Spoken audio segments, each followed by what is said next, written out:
નમસ્તે વિદ્યાર્થી મિત્રો, આજે આપણે જોઈશું ધોરણ 8 વિષય વિજ્ઞાન પહેલો પાઠ પાક ઉત્પાદન અને વ્યવસ્થાપન, એમાં ભાગ 2.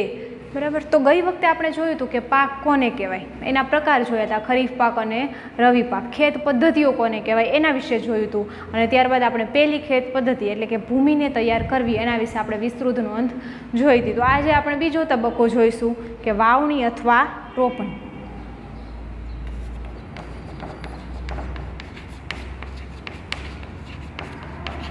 ભૂમિને તૈયાર કરી લીધા બાદ, ખેડાણ થઈ ગયા બાદ ખેડૂત શું કરે છે તો કે બીજ છે એનું ખેતરમાં વાવેતર કરે છે, એટલે આપણે એને કહીએ છીએ વાવણી અથવા રોપણી. અને આ સિવાય ખેડૂત છે આ તબક્કા પૂર્વે એક મહત્વનું કાર્ય કરે છે. કયું કાર્ય? તો કે યોગ્ય ગુણવત્તાવાળા બીજની પસંદગી કરે છે. શું કરે છે? યોગ્ય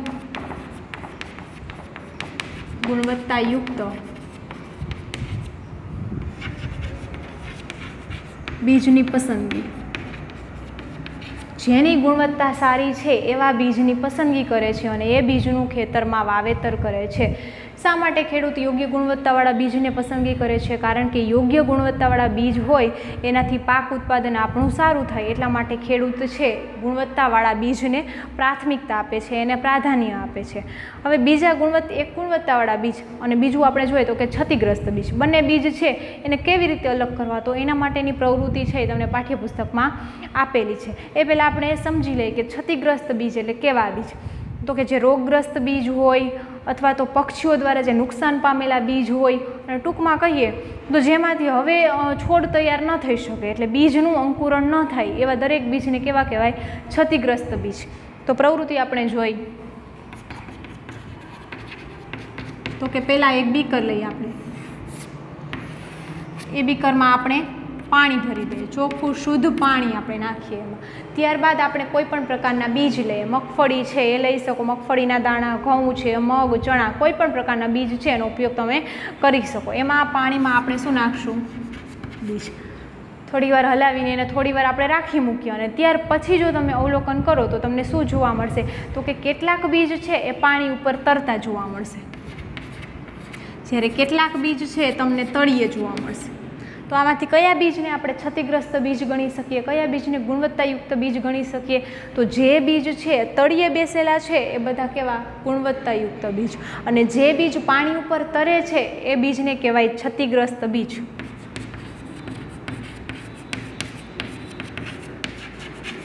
હવે ક્ષતિગ્રસ્ત બીજ છે એ પોલા હોય, બરાબર, અને હલકા બની જાય છે. હલકા હોવાથી એ પાણી ઉપર તરે છે, એટલા માટે ક્ષતિગ્રસ્ત બીજ અને ગુણવત્તાયુક્ત બીજને અલગ કરવા માટેની આ સારી એવી પદ્ધતિ છે. ત્યારબાદ આપણે જોઈશું કે વાવણી કરવા માટે કયા સાધનો વપરાય, બરાબર, એટલે વાવણીના ઓજારો.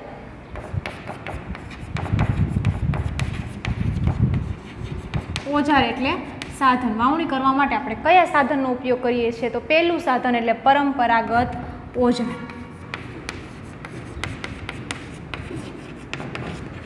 હવે આ પરંપરાગત એટલે શું? તો કે જે પ્રાચીન સમયથી આપણે જેનો ઉપયોગ કરીએ છીએ એવા ઓજાર એટલે પરંપરાગત ઓજાર. અને એ કેવા આકારનું હોય? તો કે ગરણી આકારનું હોય છે, ગરણી આકારનું, બરાબર, જેને આપણે કહીએ છીએ ઓરણી. એમાં શું હોય? તો કે ગરણી જેવો ભાગ હોય આગળ, અને નીચે 2 કે 3 પાઇપ જોડેલા હોય, અને એમાંથી જ્યારે આપણે ગરણીવાળા ભાગમાં જ્યારે આપણે બીજ નાખીએ છીએ તો એ બીજ એ પાઇપમાંથી પસાર થઈને જમીનમાં કૂપી જાય છે, એટલે જમીનમાં એ બીજનું સ્થાપન થાય છે, અને જેને કહેવામાં આવે છે ઓરણી. અત્યારે પરંપરાગત જે ઓજાર છે એનો ઉપયોગ કેવો થઈ ગયો છે? સાવ ઓછો. અત્યારે શેનો ઉપયોગ વધુ થાય છે? તો ટ્રેક્ટર દ્વારા સંચાલિત જે વાવણીઓ છે, બરાબર. બીજું સાધન વાવણીઓ. ટ્રેક્ટર દ્વારા સંચાલિત વાવણીઓ, જેને અંગ્રેજીમાં કહેવામાં આવે છે સીડ ડ્રીલ. એનો ઉપયોગ અત્યારે વધુ જોવા મળે છે. શા માટે? તો કે એના દ્વારા બીજ જે આપણે ખેતરમાં રોપીએ છીએ, જે ખેતરમાં બીજ વાવીએ છીએ, એમની વચ્ચેનું અંતર કેવું જળવાઈ રહે છે? યોગ્ય અંતર, બરાબર. યોગ્ય અંતરે બીજ પડે છે, એટલે સમાન અંતર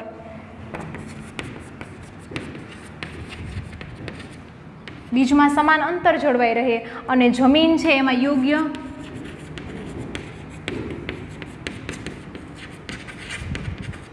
આપણું બીજ છે એમની વચ્ચેનું અંતર સરખું જળવાઈ રહે, અને બીજું એના દ્વારા શું ઉપયોગ થાય તો કે આપણું બીજ છે એ જમીનમાં યોગ્ય ઊંડાઈએ, બરાબર, વધુ ઉપર પણ નહીં અને વધુ નીચે પણ નહીં, તો એ રીતે ઊંડાઈ છે એની યોગ્ય જળવાઈ રહે, એટલા માટે પણ અત્યારે વાવણીઓ છે સીડ ડ્રીલ એનો ઉપયોગ વધી ગયો છે. અને બીજું કારણ જો આપણે જોઈ તો એના દ્વારા ખેડૂત છે એનો શ્રમ અને સમય બંનેનો બચાવ થાય, મહેનત પણ ઓછી કરવી પડે અને સમય પણ ઓછો જોઈએ. તો આમ વાવણીયાનો ઉપયોગ ટ્રેક્ટર દ્વારા સંચાલિત વાવણીઓ છે અથવા તો સીડ ડ્રીલ, એને આપણે અંગ્રેજીમાં શું કહીએ છીએ, સીડ ડ્રીલ, એનો ઉપયોગ છે અત્યારે ખૂબ વધી ગયો છે. આ સિવાય આપણે એક ખાસ ધ્યાન રાખવાનું કે જ્યારે આપણે બીજનું વાવેતર કરીએ ત્યારે આપણું બીજ છે એ જમીનમાં માટી દ્વારા ઢંકાયેલું રહેવું જોઈએ. શા માટે તો કે જો ઉપર દેખાતું હોય તો પક્ષીઓ દ્વારા એને નુકસાન થવાનો ભય રહે છે, અને નુકસાન હમણાં જ આપણે જોઈએ કે નુકસાની પામેલા બીજ છે એમાંથી અંકુરણ થતું નથી. આમ આપણું બીજ છે એ જમીનમાં ઢંકાયેલું રહે એની કાળજી રાખવી જોઈએ. ત્યારબાદ આપણે જોઈએ તો અમુક પ્રકારના જે છોડ હોય, અમુક પ્રકારના બીજ છે એને નર્સરીમાં ઉગાડવામાં આવે, બરાબર. નર્સરી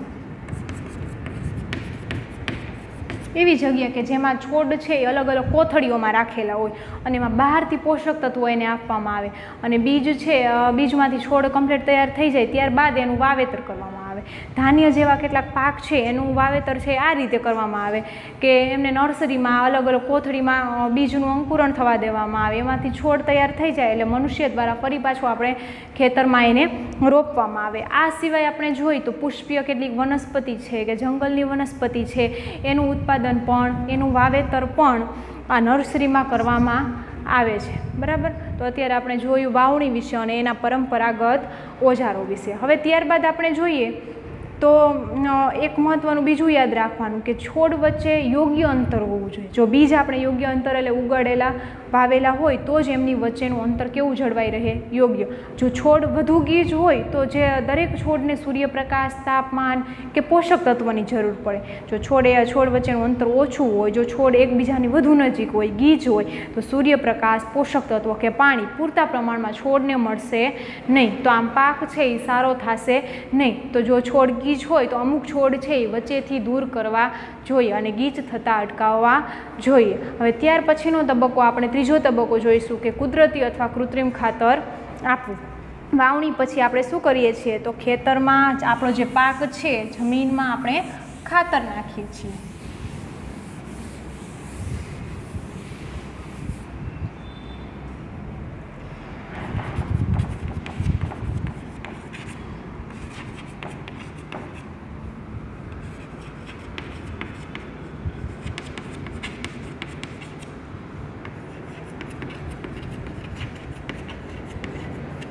કુદરતી અથવા કૃત્રિમ ખાતર આપવું. જે કુદરતી ખાતર છે એને અંગ્રેજીમાં કહેવામાં આવે છે મેન્યોર, અને જે કૃત્રિમ ખાતર છે એને કહેવામાં આવે છે અંગ્રેજીમાં ફર્ટિલાઇઝર. સૌથી પહેલાં તો ખાતર કોને કહેવાય તો એના વિશેની એક વ્યાખ્યા છે કે વનસ્પતિના તંદુરસ્ત વિકાસ માટે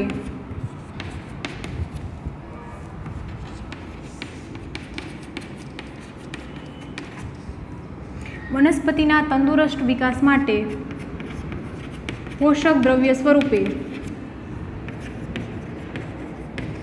જે પદાર્થોને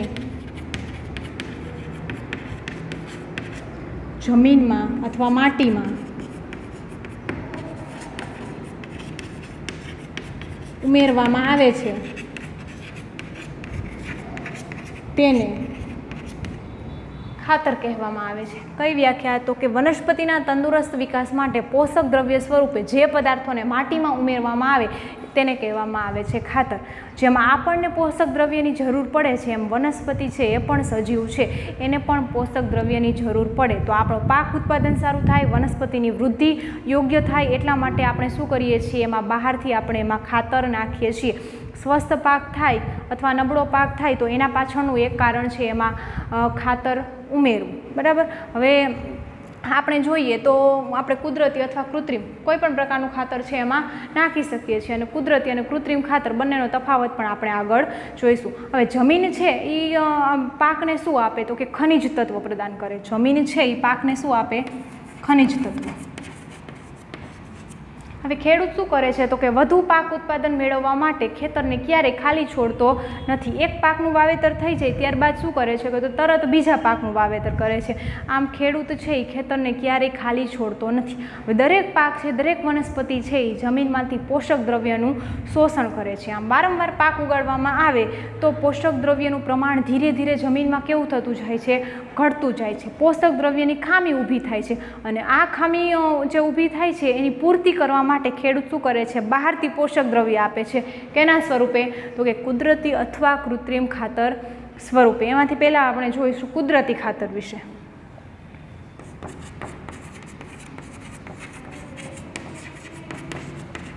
કુદરતી ખાતર છે એ એક જૈવિક પદાર્થ છે. શા માટે જૈવિક પદાર્થ? એને જૈવિક ખાતર પણ કહેવામાં આવે. પણ એ જૈવિક શા માટે કહેવામાં આવે? કારણ કે શેમાંથી બને છે તો કે વનસ્પતિ છે એના જે પાંદડા છે, ફળ છે કે ફૂલ છે, બગડી ગયેલા ફળો અથવા તો પ્રાણીઓના અવશેષો છે એનું વિઘટન થાય, એને એક ખાડામાં એકઠા કરવામાં આવે, ત્યારબાદ એનું સૂક્ષ્મજીવો દ્વારા વિઘટન થાય અને એ વિઘટિત પદાર્થો છે એને ખેડૂતો ખાતર સ્વરૂપે માટીમાં ઉમેરે છે. એટલા માટે એ જૈવિક વસ્તુઓમાંથી બને છે, એટલા માટે એને જૈવિક ખાતર કહેવામાં આવે અથવા જૈવિક પદાર્થ છે એમ કહેવામાં આવે છે. હવે એનો ઘણા બધા કુદરતી ખાતરના ઘણા બધા ફાયદા થાય આપણને. કયો ફાયદો તો કે એનાથી જળ સંગ્રહ ક્ષમતા છે એ વધે.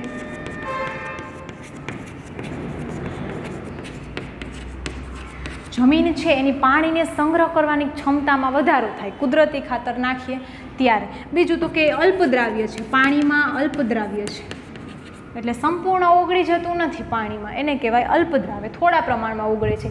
એટલે કુદરતી ખાતર છે આપણે દર વર્ષે ઉમેરવાની જરૂર રહેતી નથી. બીજું શું થાય તો કે કુદરતી ખાતર છે એનાથી જમીન છે એનું બંધારણ સુધરે.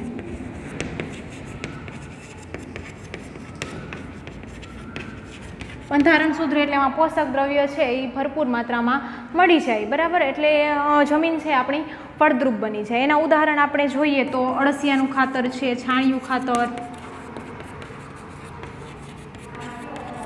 કે અળસિયાનું ખાતર અથવા અળસિયાનું ખાતર છે એને જ કહેવાય વર્મી કમ્પોસ્ટ.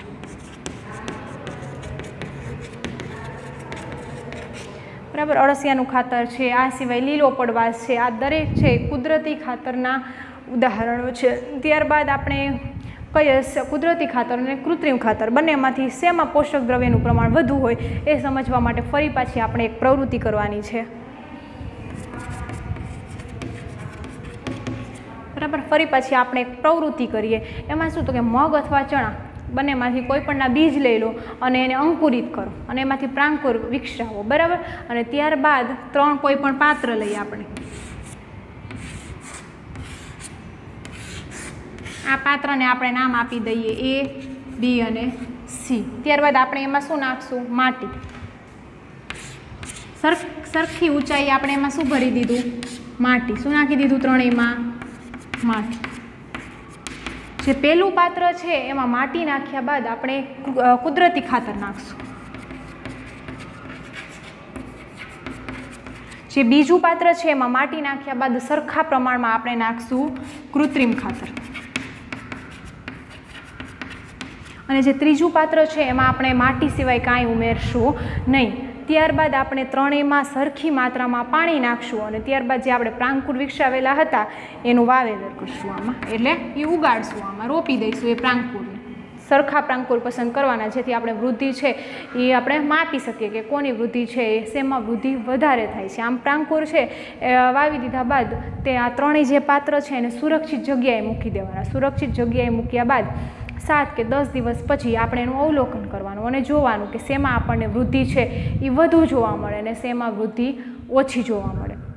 આવું આપણે ક્યારે નક્કી કરી શકીએ? જ્યારે આપણે એમાં એક સરખા પ્રાંકુર લીધેલા હોય ત્યારે. તો જે B પાત્ર છે એમાં છોડની વૃદ્ધિ છે એ સૌથી વધુ જોવા મળશે અને જે C પાત્ર છે એમાં કેવી વૃદ્ધિ જોવા મળશે? સૌથી ઓછી.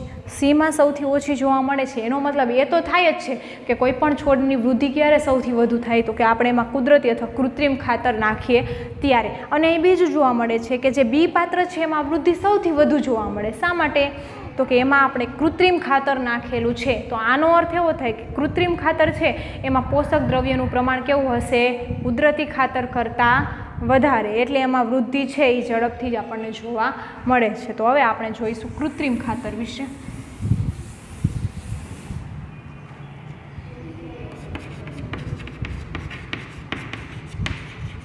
કૃત્રિમ ખાતર છે એ ક્યાં બનાવવામાં આવે?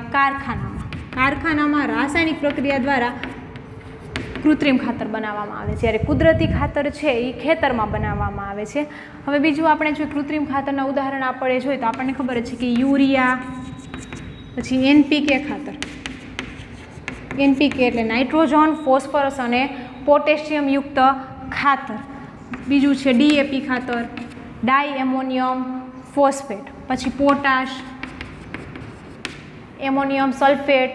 આ દરેક છે એ કૃત્રિમ ખાતર છે. પણ કૃત્રિમ ખાતર છે એને વાપરવાથી આપણને થોડો ઘણો ગેરફાયદો થાય છે. કયો ગેરફાયદો? તો કે એનાથી જમીનની જે જળ સંગ્રહ ક્ષમતા છે એ ઘટે છે. પાણીની જે સંગ્રહ કરવાની ક્ષમતા છે એ જમીનની એમાં ઘટાડો થાય છે. કૃત્રિમ ખાતરનો વારંવાર આપણે ઉપયોગ કરીએ તો એનાથી એ જળ સંગ્રહ ક્ષમતા ઘટે છે. ભલે એમાં પોષક દ્રવ્યનું પ્રમાણ કેવું છે? ભરપૂર માત્રામાં, પણ જળ સંગ્રહ ક્ષમતા છે જમીનની ધીરે ધીરે ઘટતી જાય છે. બીજું તો કે એ પાણીમાં દ્રાવ્ય છે, પાણીમાં સંપૂર્ણ ઓગળી જાય છે, એટલે એને દર વર્ષે નાખવાની જરૂર રહે છે. જ્યારે કુદરતી ખાતર છે એ પાણીમાં અલ્પ દ્રાવ્ય છે, એટલે દર વર્ષે નાખવું પડતું નથી. એનાથી જમીનનું બંધારણ છે એ બગડે છે.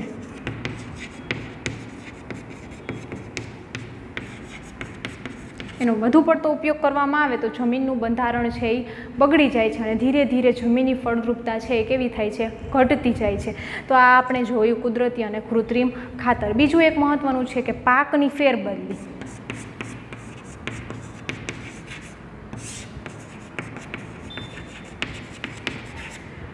પાકની ફેરબદલી કરવાથી પણ આપણે જમીનમાં જે પોષક દ્રવ્ય છે એનું પ્રમાણ જળવાઈ રહે. કેવી રીતે? તો કે ઉત્તર ભારતમાં ખેડૂતો શું કરતા? તો કે એક ઋતુ છે એમાં કઠોળ ઉગાડતા, તો બીજી ઋતુ છે એમાં અનાજનું વાવેતર કરતા, અનાજનો પાક લેતા. તો આમ કરવાથી જમીનને જે પોષક તત્વ જોઈએ છે એ જમીનને પૂરતા પ્રમાણમાં મળી રહે છે. જેમ કે આપણે જોઈએ તો કે ઘઉંના પાકને જરૂરી એવા પોષક તત્વો છે, બરાબર. ઘઉંના પાકને જે પોષક તત્વની જરૂર છે એ કઠોળના પાકને એવા પોષક તત્વની જરૂર પડતી નથી. તો આમ આપણે વારાફરતી પાકનું વાવેતર કરીએ તો એમાં પોષક તત્વનું પ્રમાણ છે એ જમીનમાં જળવાઈ રહે છે. આ સિવાય આપણે એક બીજું મહત્વનું યાદ રાખવાનું કે કઠોળ વર્ગની વનસ્પતિ છે કઈ? તો કે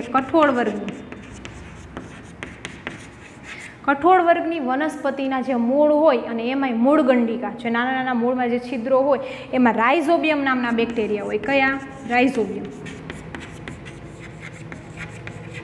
રાઇઝોબિયમ નામના બેક્ટેરિયા છે એ વસવાટ કરે છે અને આ બેક્ટેરિયા એક મહત્વનું કાર્ય કરે તો કે વાતાવરણમાંથી જે નાઇટ્રોજન વાયુ છે એનું જમીનમાં સ્થાપન કરે, જેથી વનસ્પતિ છે એ નાઇટ્રોજનનો જમીનમાંથી ઉપયોગ કરી શકે. હવે આપણને એ પ્રશ્ન થાય કે વાતાવરણમાં 78% કેટલો છે નાઇટ્રોજન વાયુ?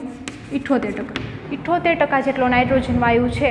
તો વનસ્પતિને શા માટે જમીનમાંથી નાઇટ્રોજન મેળવવો પડે? વાયુરૂપ નાઇટ્રોજન આપણા જેમ કેમ આપણે ઓક્સિજન મેળવીએ છીએ વાતાવરણમાંથી, એ રીતે વનસ્પતિ નાઇટ્રોજન ન મેળવી શકે? ના, કારણ કે વનસ્પતિ છે એ વાયુરૂપ નાઇટ્રોજનનો ઉપયોગ કરી શકતી નથી. જેમ આપણે વાયુરૂપ ઓક્સિજનનો ઉપયોગ કરીએ છીએ એમ વનસ્પતિ સીધી રીતે નાઇટ્રોજનનો ઉપયોગ કરી શકતી નથી. એના માટે નાઇટ્રોજનનું જમીનમાં સ્થાપન થવું જોઈએ, એના સંયોજનો બનવા જોઈએ. તો એ કોણ બનાવે છે? તો કે કઠોળ વર્ગની વનસ્પતિના મૂળમાં જે મૂળ ગંડિકા હોય અને એમાંય રાઇઝોબિયમ બેક્ટેરિયા વસવાટ કરે છે, જે વાયુરૂપ નાઇટ્રોજન છે એનું જમીનમાં સ્થાપન કરે છે અને એ વનસ્પતિ તેનો ઉપયોગ કરે છે.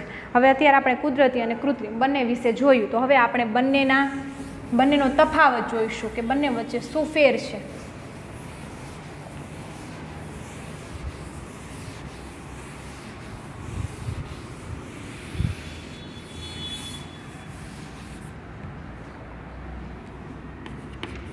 કૃત્રિમ ખાતર અને કુદરતી ખાતર. તો પહેલું જ આપણે જોઈએ તો કે કૃત્રિમ ખાતર છે અકાર્બનિક ક્ષાર છે, એટલે એમાં કાર્બન હોતો નથી. જ્યારે કુદરતી ખાતર છે એ પ્રાકૃતિક પદાર્થ છે, કુદરતી રીતે બને છે એટલે કહેવાય પ્રાકૃતિક પદાર્થ છે. કઈ રીતે બને છે? તો કે વનસ્પતિ અથવા જે પ્રાણીઓ છે, પ્રાણીઓના અવશેષો હોય એના વિઘટનથી.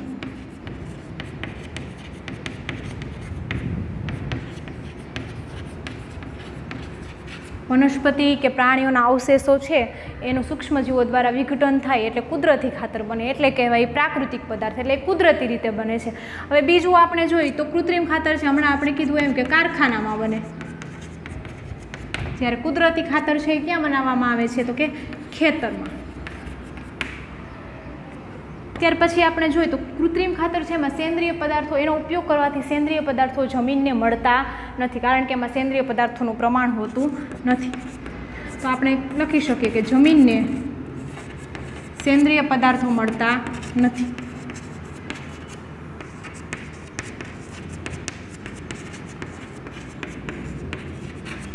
અને જે કુદરતી ખાતર છે એમાં ભરપૂર માત્રામાં સેન્દ્રિય પદાર્થો હોય છે, એટલે એનો ઉપયોગ કરવાથી જમીનને સેન્દ્રિય પદાર્થો મળે છે. ભરપૂર માત્રામાં મળે છે, એટલે વધુ પ્રમાણમાં.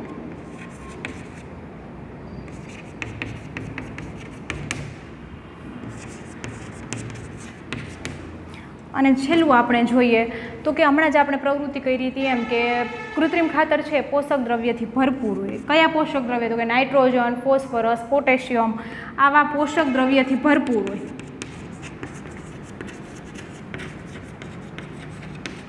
જ્યારે કુદરતી ખાતર છે એમાં પોષક દ્રવ્યો હોય છે પણ કૃત્રિમ ખાતરની તુલનામાં કેવા હોય છે? ઓછા, તો કે તુલનાત્મક રીતે ઓછી માત્રામાં હોય.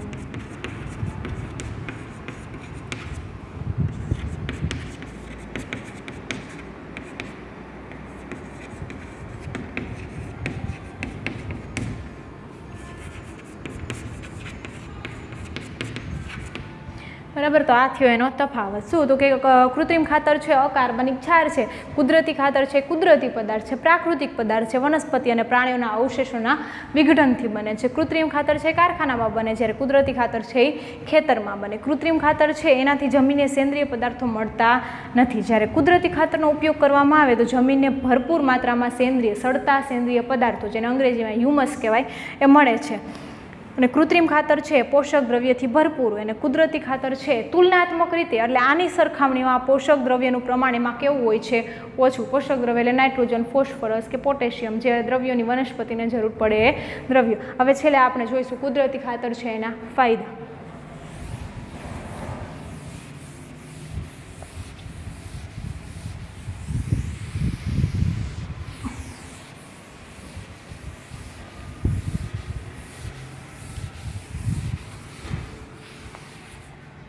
કુદરતી ખાતર વાપરવાથી આપણને કયા ફાયદા થાય તો એ આપણે જોઈશું.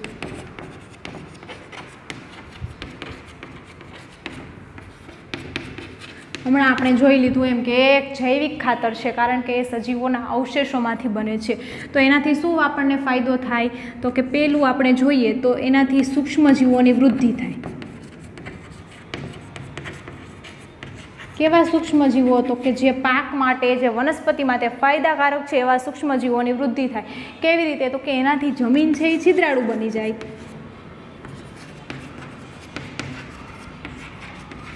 જમીન છિદ્રાળુ બને એટલે એની અંદર વાયુ વિનિમય સરળતાથી થાય અને એને લીધે સૂક્ષ્મજીવોની એમાં વૃદ્ધિ થાય. તો બીજું આપણે જોઈએ તો કે એનાથી જળ સંગ્રહ ક્ષમતા વધે. જમીનની જે પાણીનો સંગ્રહ કરવાની, પાણીને સંગ્રહી રાખવાની ક્ષમતા છે એ વધે છે. બરાબર, તો સૂક્ષ્મજીવોની એમાં વૃદ્ધિ થાય, જમીન છિદ્રાળુ બને, જળ સંગ્રહ ક્ષમતા વધે અને જમીનનું બંધારણ છે એ સુધરે.